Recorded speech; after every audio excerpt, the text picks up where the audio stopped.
Okay, so the diatomic elements, I strongly suggest that you start memorizing some of these diatomic elements, drawing them. The easiest one, you guys are green. 11/21. Can you believe it's the 21st of? I know. Gobble gobble. I'm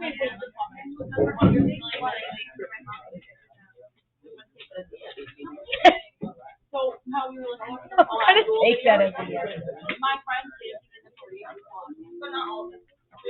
That's really cool. That's really cool. That's really cool. And yeah, we listened to her song. Paula Abdul. Dancing with Paula Abdul. All right, hydrogen is going to look like this. That is a single covalent bond. Okay? We can also draw it with one line. One line is equal to 2 electrons. You like my turkey? It's pretty pathetic looking turkey, but It's kind of cute. Be nice to you.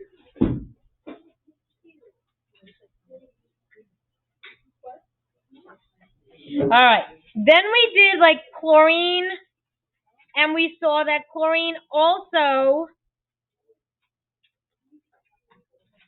has a single covalent bond between it, and we can draw it like this.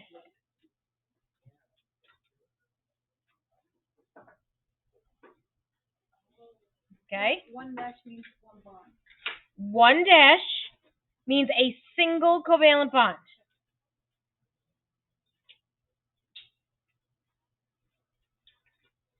And it also means that there are 2 electrons in that single covalent bond. Okay? Sergio, got it? All right.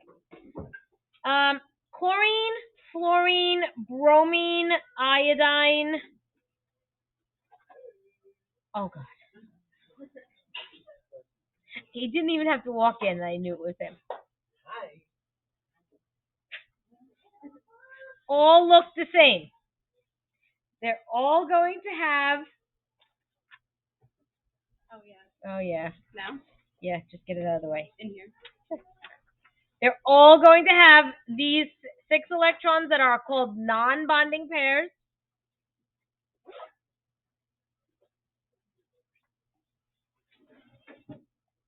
And they're going to have one bonding pair. Okay?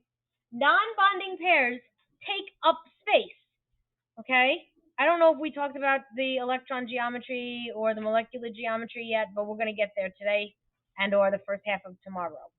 Okay? Geometry just means the shape of it. Okay? So, yeah, everybody starts twitching when they say. So the electron geometry has 4 sites around it, right? So it's kind of like the electrons are in 4 spaces around that central atom. And it would kind of look like this. Okay, so here's the central atom. Let me just zoom out a little bit. This is the central atom. And there's 4 spots around that central atom that have electrons. Each one of these 6 is a pair of electrons.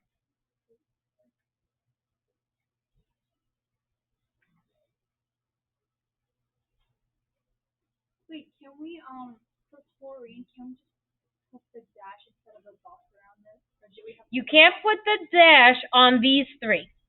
You can put the dash in between, like this one. Yeah, when you put the dash, do you still have to draw the box out? Nope. Okay, when you put the dash like that, okay, you have to put the dots on the outside because those are non-bonding electrons. This is a bonding electron. You can illustrate it with a dash. You can't do this. No. I mean, what if you just put CL dash CL, no dots around it? Okay, yes. Is that allowed? It is allowed unless they say draw the Lewis dot diagram. Then you must put the dots. Okay, but with the dash here, it is understood that there are electrons out here. Okay, yeah, it's understood. But you guys, I'd like you to put the dots just so that I know that you know that there are electrons out there for a while. until we get further into this. Okay. Oh gosh, we lost John. Probably. I was doing this for her. We'll get back. We'll get back to that in a little while. All right. Then we did oxygen. Oxygen or O2. I would suggest you start drawing these in pencil because otherwise it's going to get messy, just like mine just did. Okay. Oxygen has a double covalent bond.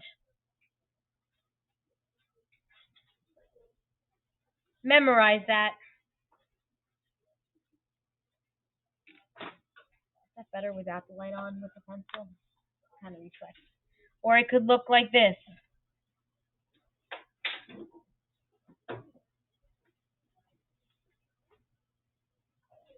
Okay. I want to point out the electron domain geometry difference between this guy and this guy. I really want her to come back though.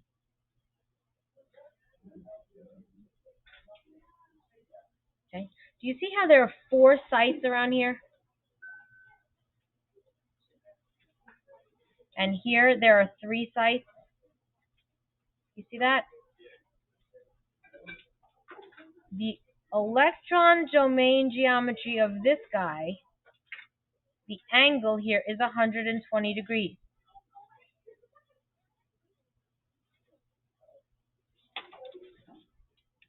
Okay.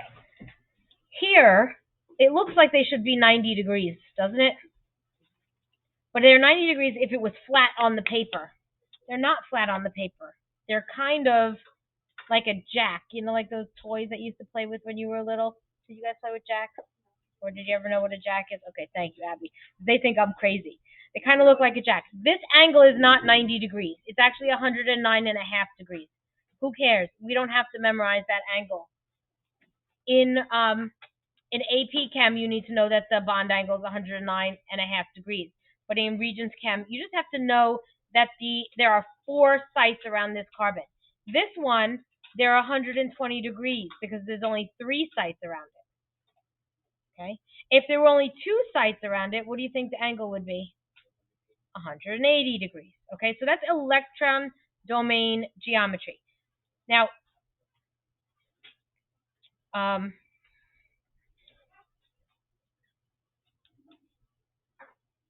these electrons all want to be as far apart from one another as possible. So when they line up, this molecule, the whole molecule, is going to be symmetric.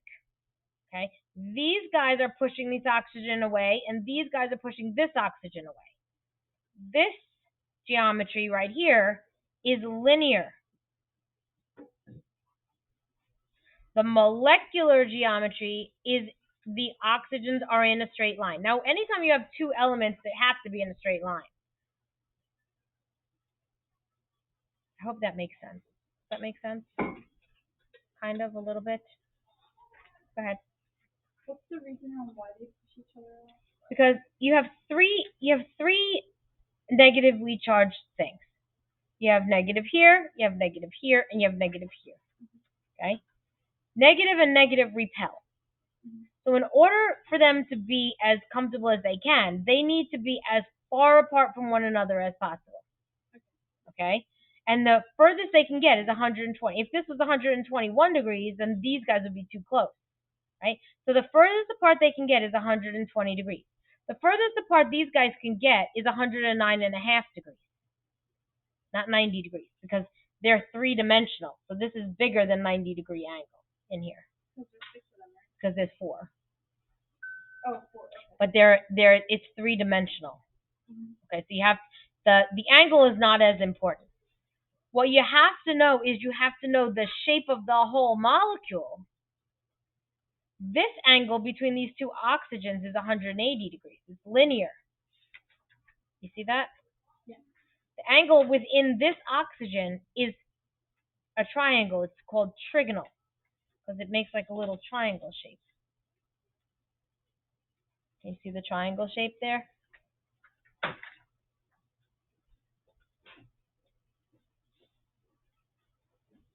All right. So bottom line, let's summarize this. Oxygen should have a double covalent bond. Did we talk about polar and nonpolar yet? Okay. I was kind of waiting for you to come back because I was just talking about. Oh, that's okay. This is a double covalent bond. It is nonpolar. The bond is nonpolar, and the molecule is also nonpolar.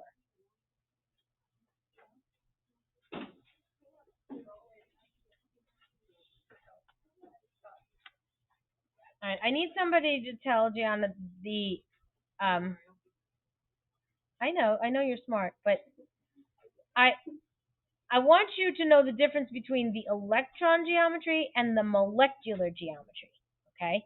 When you look at the electron geometry, this oxygen has 3 areas around it that have electrons. So the electron geometry is trigonal because it's got 3 around it. The angle between this pair of electrons, this electron domain right here, which has 4 electrons, and this pair of electrons is 120 degrees because there's 3. This one up here has 4 electrons around this chlorine. So the electron geometry is tetrahedral. Tetra meaning 4. But the bond angles between these are not 90 degrees because it's 3-dimensional. Okay? So the bond angle is 109.5 degrees. Okay? You don't need to know that at Regents level. But if you go on, I want you to have heard it before. Okay? All right. Nitrogen. Nitrogen has a triple covalent bond. This is all review. How come this is not flat? Nitrogen has a triple covalent bond.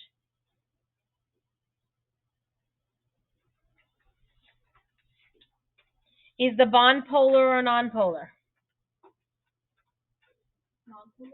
Nonpolar bond. And a nonpolar molecule.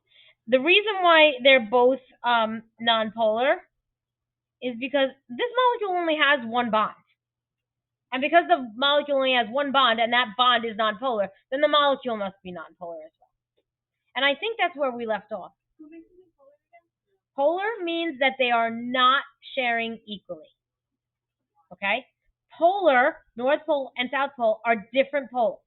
Here, they are non-polar. They don't have a North and a South Pole because they're both identical to each other. I'm doing that right now. Wait, so if it were like nitrogen and chlorine, that would be polar, right? Mm-hmm. So let me draw that one for you. Okay? So that's what you just asked. Can we see one that's polar? Okay? So let's do HCl. Okay? Chlorine has 7 valence electrons. I'm going to zoom in a little bit. Again, I said draw in pencil because these get sloppy. Hydrogen comes in, it's going to bond right there.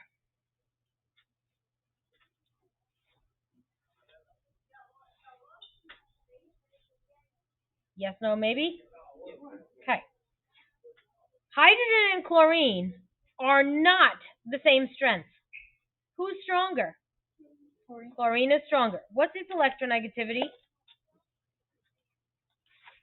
Somebody look it up because I don't know it off the top of my head.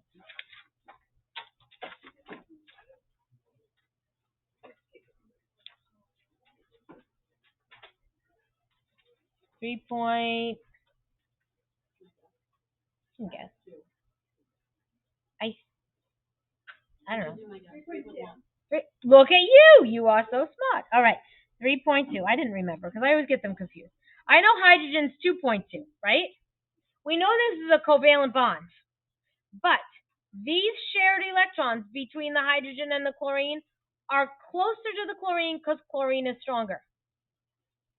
That means chlorine is a little bit more negative than hydrogen because the electrons, which are negative, are a little bit closer to the chlorine than they are to the hydrogen.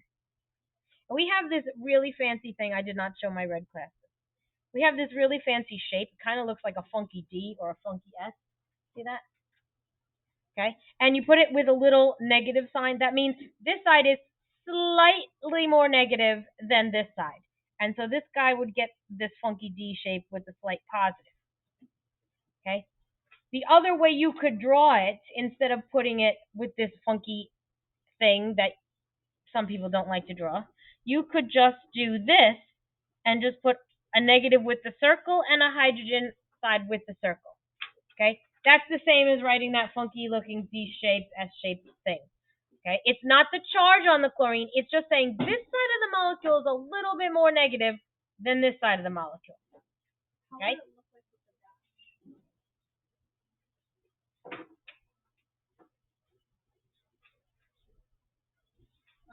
Okay? You wouldn't have to draw like the rest of the chlorine stuff. You could. But again, we know that they're there.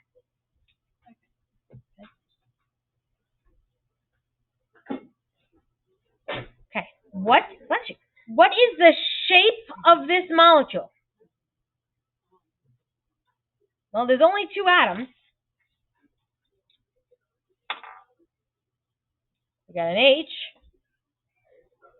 And I'm going to use the black for like everything, even though the black represents carbon and chlorine. So that's this. H and Cl. This Cl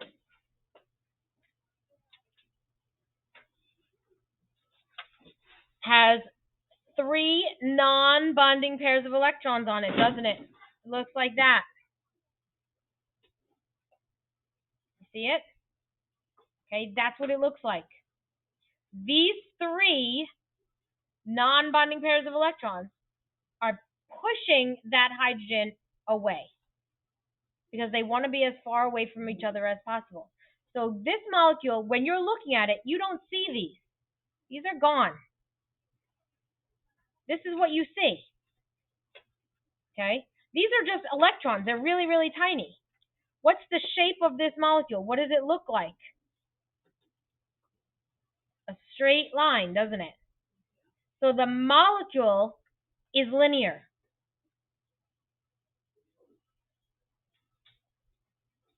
It's a linear molecule.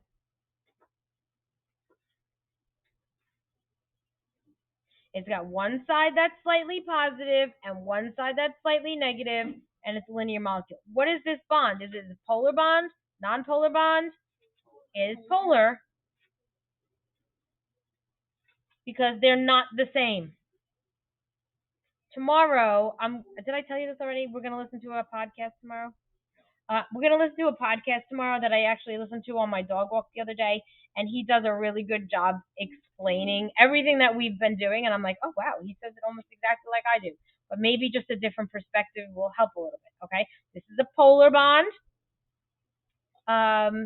It's not sharing the electrons equally. All right, let's do CH4.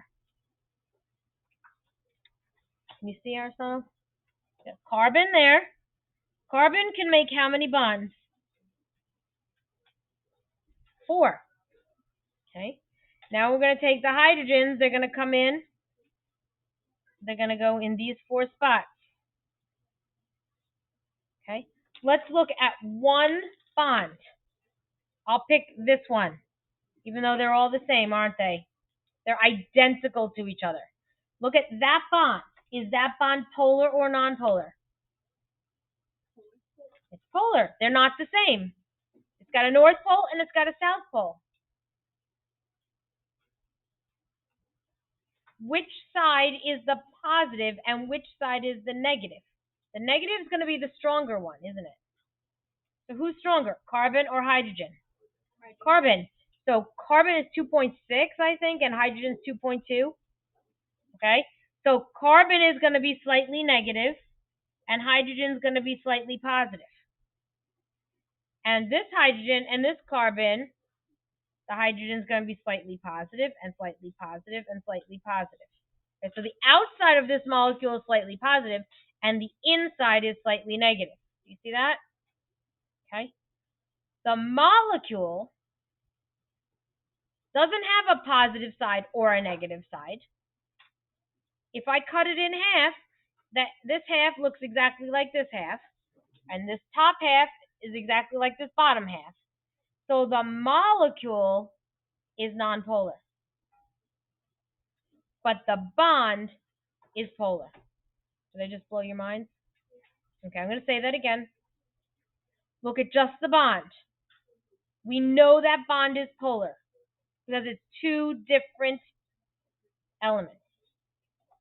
But the molecule is nonpolar because the molecule doesn't have a side that's positive or a negative or a top or bottom. Like if I did this,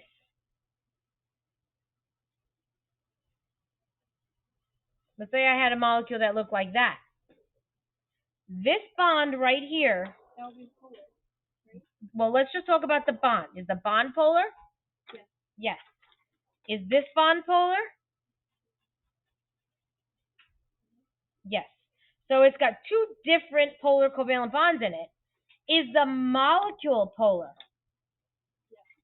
Yes, because when I cut it in half, left and right would be the same, but top and bottom wouldn't be.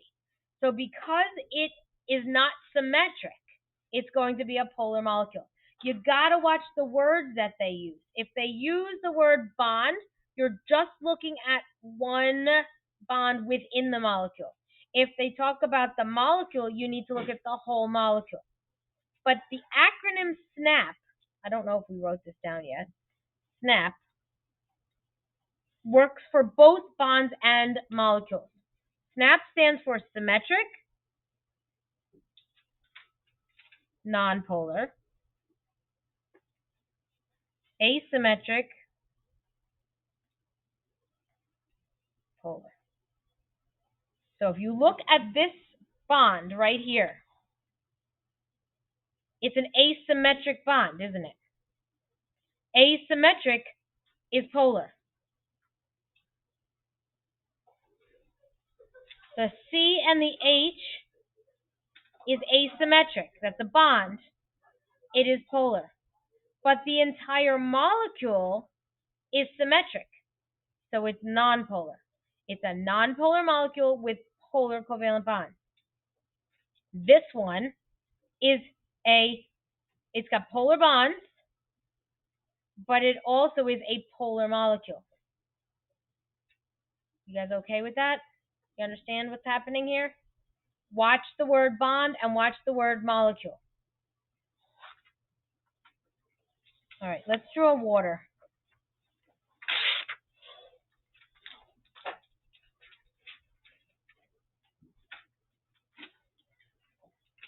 Okay.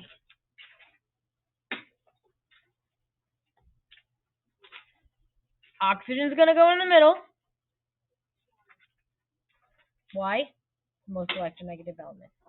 Okay, that's why. You don't have to know that. All you have to know is if there's a single element, that's the one that goes in the middle. Like CF4, C would go in the middle. NH3, N goes in the middle. The element there's only one of is going to go in the middle because it's the least the most electronegative. All right, oxygen has 6 valence electrons. So how many bonds can oxygen make? 2. Hydrogen's going to come in here, and hydrogen's going to come in here. Where's my model? I lost it? Oh, here. Okay. Let's pretend that this black one is oxygen. So here, here, here, and here. Okay? So that's oxygen naked, right? It's got 4 bond sites, or 4 sites around it. That's these. This, and this. But these 2 have hydrogens on them. Hold on to your molecules. Okay? Okay, so that's what it looks like. Now, no matter what I do, no matter how I turn this, if I had this hydrogen over here, it looks exactly the same, doesn't it? Or if I put this hydrogen over here, looks exactly the same, no matter where I move it. Okay? This is a two-dimensional drawing of a three-dimensional object. Okay? If you draw water like this, oxygen, let's put the X's here. This.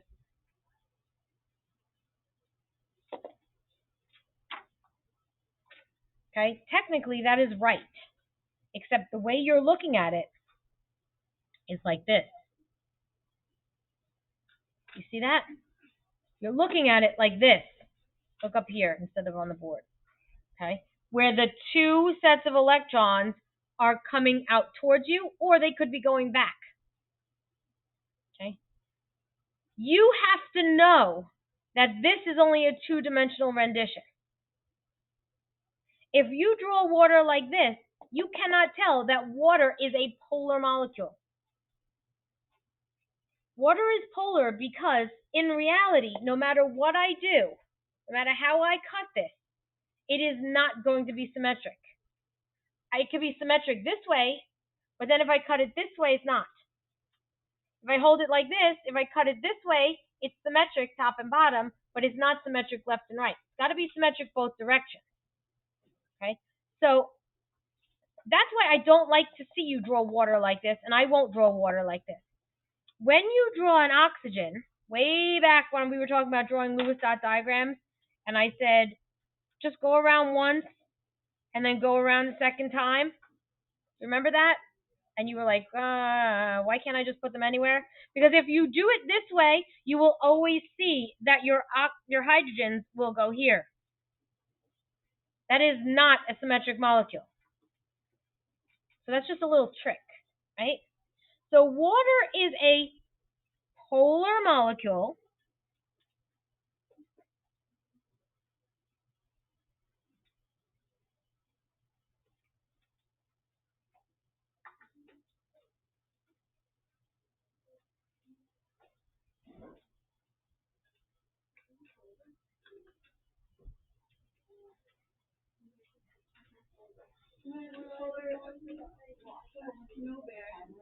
This is his scarf. That's a polar bear.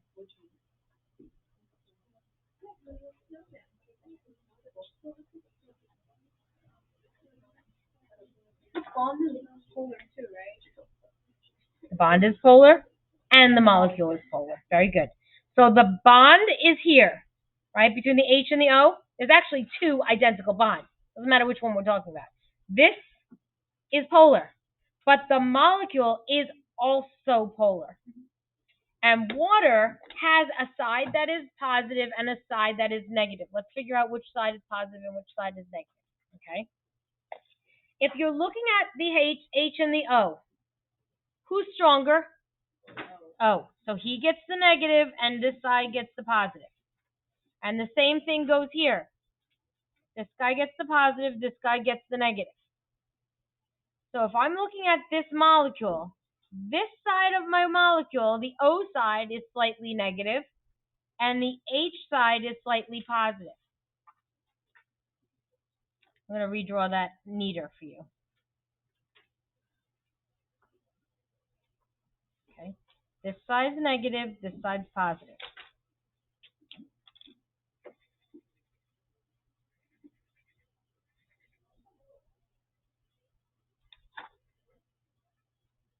Okay. Water is a polar molecule. Thank God, because if it wasn't polar, we wouldn't be here. Right? Because this is a polar molecule, water is sticky. It sticks to itself. Okay? And that's why it stays a liquid at STP. It doesn't turn into a gas. So there's a lot of things. It also is the reason why ice floats. We'll talk about that later. The poor polar bear has no arms. Oh God, I hear him again. Bad arms. Okay? Yeah, I'll put him on the ground. That's his ice. Okay? Any questions on water? It's got polar bonds. Is that it for Covalent? Pretty much. We have to name them. Let's do ammonia. This will be the last one, right? What time does the period end? 19. Okay, we can get ammonia done. Nitrogen. 1, 2, 3, 4, 5 valence electrons. What's that? It's going to make a polar molecule. Okay. The hydrogens are going to come in and are going to sit here.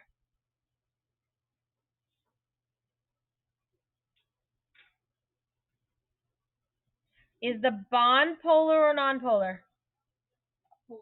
Polar. Is the molecule polar or nonpolar? Polar. Polar. Which side's positive? Which side's negative? Nitrogen, negative, and hydrogen. For you are like rocking this. All right. So positive side, negative side. That's good. So the molecule is polar. The bond is polar. Now, do we have a shape for this thing? We didn't name the shape for the water either. Okay. This shape, the water, the shape is bent. It's bent because, look, here's a water molecule. Right? I just took the non-bonding pairs of electrons off. Look at the shape of that. See how it's bent? Okay. Now, ammonia looks like this. We'll get another H.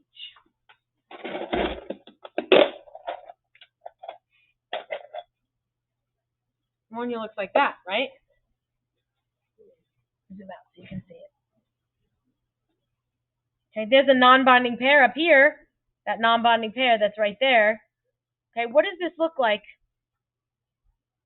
A triangle. Looks like a triangle. This is called trigonal.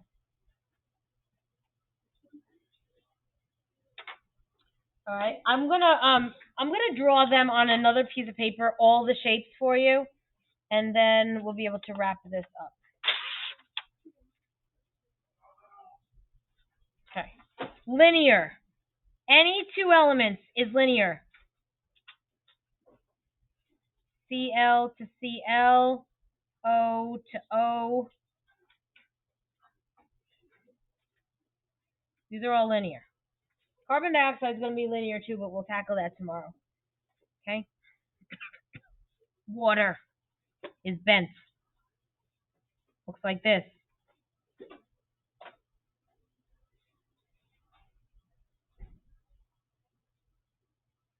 H2S is bent. Okay, those are all bent.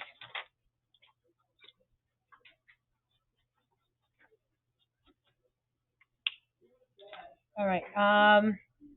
Trigonal. Ammonia.